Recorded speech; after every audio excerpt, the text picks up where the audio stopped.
Bismillahirrahmanirrahim. Assalamualaikum warahmatullahi wabarakatuh. Selamat datang kembali di channel saya yang insya Allah akan melanjutkan kisah perjalanan hidup Abu Bakar As-Siddiq. Di video sebelumnya sudah saya ceritakan istri Abu Bakar yang terakhir, yaitu yang keempat, bernama Jariyah atau dipanggil Ummu Kulsum oleh Aisyah binti Abu Bakar. Di video kali ini yang sedikit agak panjang, saya akan menceritakan kisahnya cucu Abu Bakar dari anaknya bernama Muhammad bin Abu Bakar dari istri Abu Bakar yang bernama Asma binti Umais. Cucu Abu Bakar ini adalah anak dari pasangan Muhammad bin Abu Bakar dan seorang putri Yazdegerd III dari Raja Persia yang terakhir, yang ke-38, yang ditaklukkan pada masa kekhalifahan Umar bin Khattab.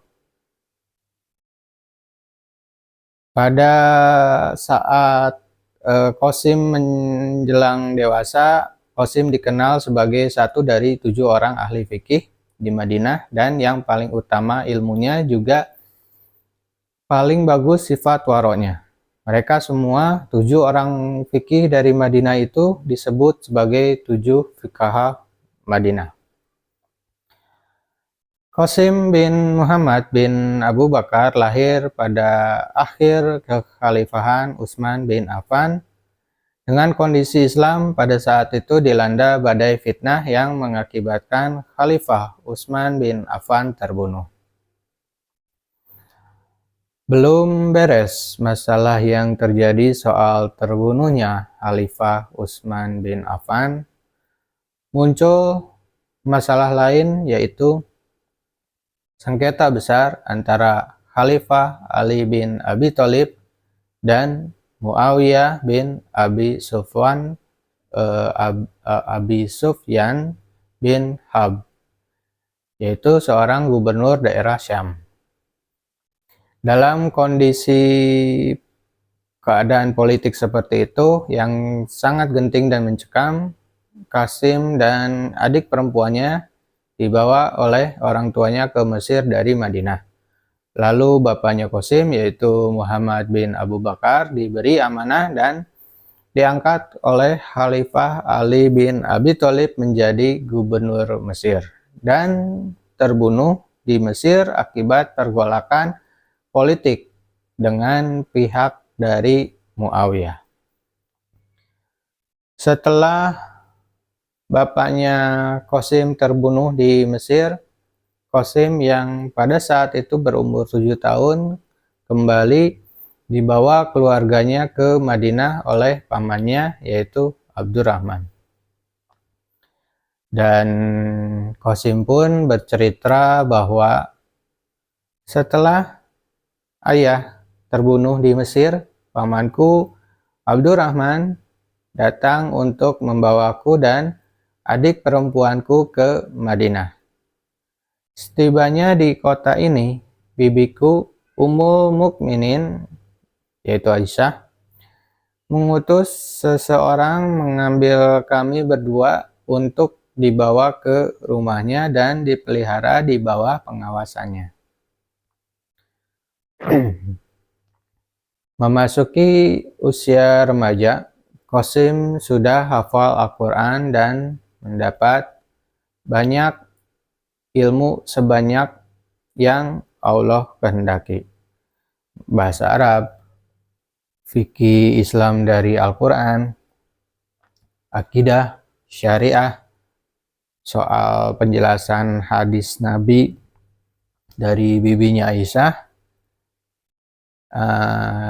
Selain itu pula, Qasim juga rajin menghampiri halakoh-halakoh ilmu yang banyak tersebar di setiap sudut penjuru masjid, seperti menghadiri majelis ilmunya Abu Hurairah, Abdullah bin Zubair, Abdullah bin Jafar, Abdullah bin Kabah, Rafi bin Hudaij, Aslam pembantu Umar bin Khattab, dan majelis ilmu lainnya. Ketekunan Qasim dalam memperdalam ilmunya dari para ulama besar itu membuat Qasim menjadi orang yang sangat paham tentang sunnah, dan kemudian menjadi seorang guru di Masjid Nabawi Madinah. Qasim bin Muhammad dan ada seorang lagi yang bernama Salim bin Abdullah bin Umar nantinya akan dipercaya menjadi imam Madinah, menjadi tokoh yang ditaati serta didengar apa yang mereka ucapkan dan sampaikan karena sifat takwa dan waroknya mereka berdua, selain karena ilmu mereka yang sangat dalam. Dengan keadaan seperti itu, sampai-sampai membuat khalifah-khalifah Bani Umayyah dan para bawahannya sangat menghormati Qasim dan Salim di saat martabat mereka berdua mencapai puncak-puncaknya.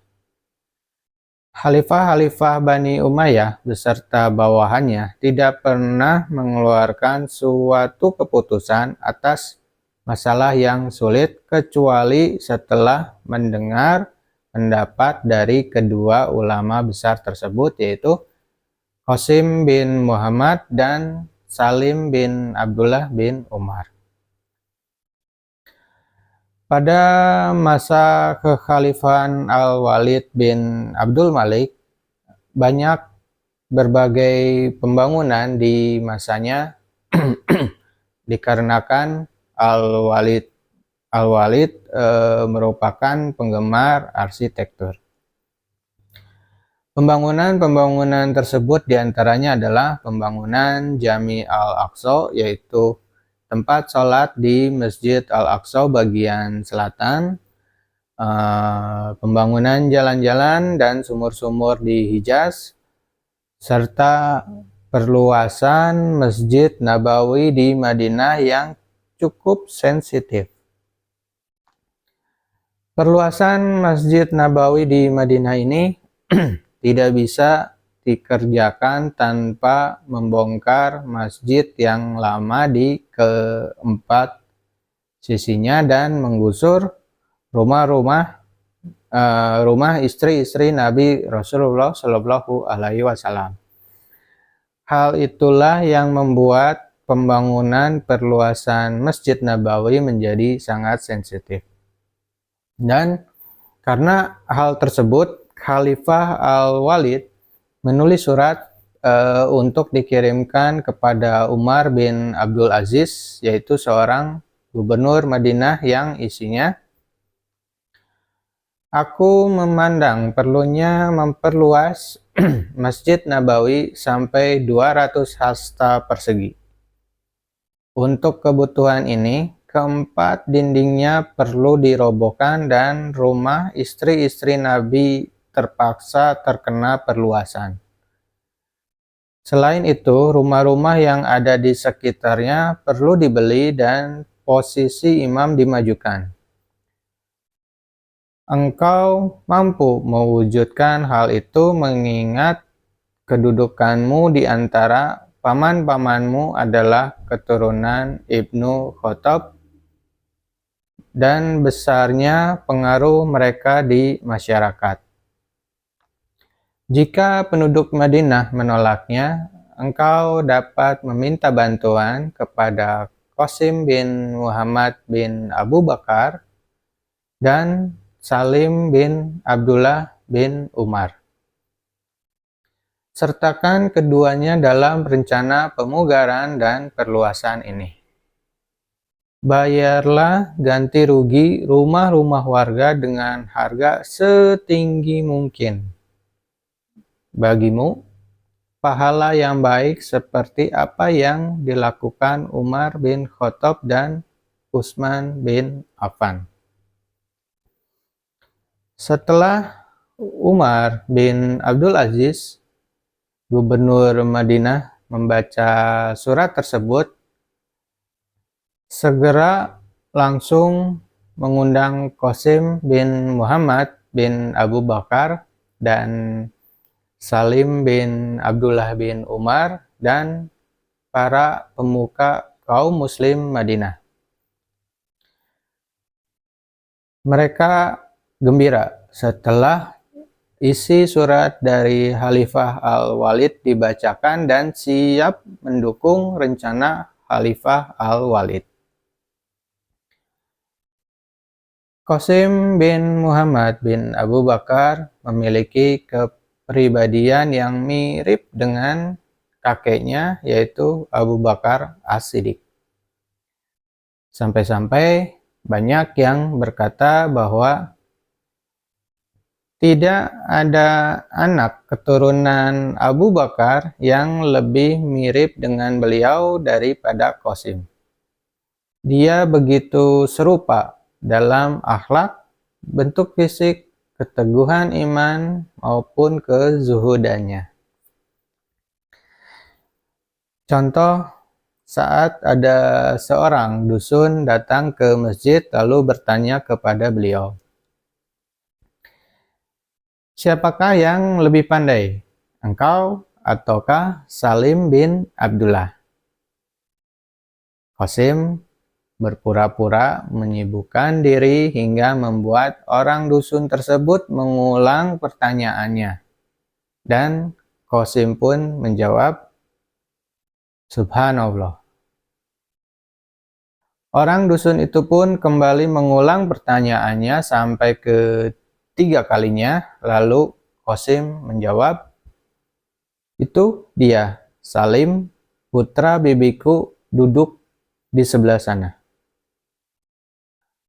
Orang-orang di masjid yang mendengar jawaban Qasim yang merespon pertanyaan orang dari dusun itu saling berbisik dan mengatakan, "Sungguh mirip dia dengan kakeknya." Dia tidak suka atau sangat benci untuk berkata, "Aku lebih pandai," karena hal itu berarti menyombongkan diri. Namun, dia tidak pula berkata dia lebih pandai, sebab itu berarti dusta. Mengingat sebenarnya dia lebih pandai daripada Salim.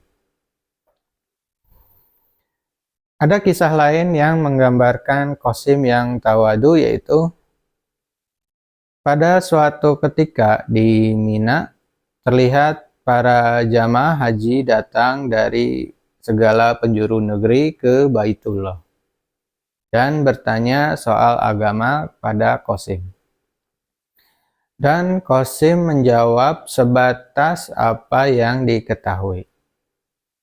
Dan ditanyakan juga soal masalah yang tidak diketahuinya, dan dengan tanpa malu Qasim menjawab, "Aku tidak tahu, aku tidak mengerti, aku tidak tahu." Dan para jamaah haji tersebut terheran-heran dan penasaran dengan jawaban Qasim seperti itu. Lalu Qasim pun kembali menegaskan jawabannya, yaitu, "Aku tidak tahu apa yang kalian tanyakan itu. Seandainya aku tahu, tentu tidak akan aku sembunyikan. Sungguh seseorang hidup dalam keadaan bodoh, selain bermakrifat pada hak-hak Allah, adalah lebih baik daripada seseorang mengatakan apa yang tidak dia miliki ilmunya." Dikisahkan juga bahwa pada suatu ketika Qasim ditugaskan membagikan harta sedekah kepada orang-orang yang berhak menerimanya. Dan walaupun Qasim telah menjalankannya sebaik mungkin, ada seorang yang tidak puas dengan bagiannya dan menemuinya di masjid. Saat itu Qasim sedang salat pada waktu orang tersebut datang dan berbicara soal harta sedekah. Dan pada saat itu juga anak laki-laki Qasim yang sedang berada di sekitar itu pada saat itu menjadi geram mendengarnya dan berkata, "Demi Allah, engkau telah melemparkan tuduhan terhadap orang yang tidak sepeser pun mengambil bagian dari harta sedekah itu dan tidak makan walau sebutir kurma." Setelah Qasim beres sholat, Qasim berkata kepada anak laki-lakinya itu, "Wahai anakku, mulai hari ini janganlah engkau berbicara tentang masalah yang tidak engkau ketahui." Lalu orang-orang di sekitarnya berkata, apa yang dikatakan anaknya memang benar, bahwa Qasim telah melakukan tugasnya dengan penuh amanah, tetapi dia ingin mendidik putranya agar menjaga lisan dalam mencampuri urusan orang lain. Qasim bin Muhammad hidup sampai usia 72 tahun. Tapi para sejarawan berbeda pendapat soal usia dan tahun wafatnya Qasim. Ada yang menyebut sampai usia 69 dan 70 tahun. Wafat tahun 106 Hijriah atau 724 sampai 725 Masehi, dan beliau wafat di saat berangkat ke Mekah untuk berhaji. Qasim adalah seorang ulama yang termasuk golongan tabi'in. Ketika beliau merasa bahwa ajalnya sudah dekat, Qasim berwasiat kepada anak-anaknya bahwa, "Bila aku mati, kafanilah aku dengan pakaian yang aku pakai untuk sholat, gamisku, kainku, dan sorbanku. Seperti itulah kafan kakekmu, Abu Bakar As-Siddiq. Kemudian ratakanlah makamku dan segera kembalilah kepada keluargamu. Jangan engkau berdiri di atas kuburanku seraya berkata, dia dulu begini dan begitu, karena aku bukanlah apa-apa." Nantikan video berikutnya, karena saya akan melanjutkan kisah perjalanan hidup Abu Bakar As-Siddiq. Dan saya mohon maaf apabila ada kesalahan dalam penyampaian, karena saya hanya manusia dan kesempurnaan hanya milik Allah. Jazakumullah. Assalamualaikum warahmatullahi wabarakatuh.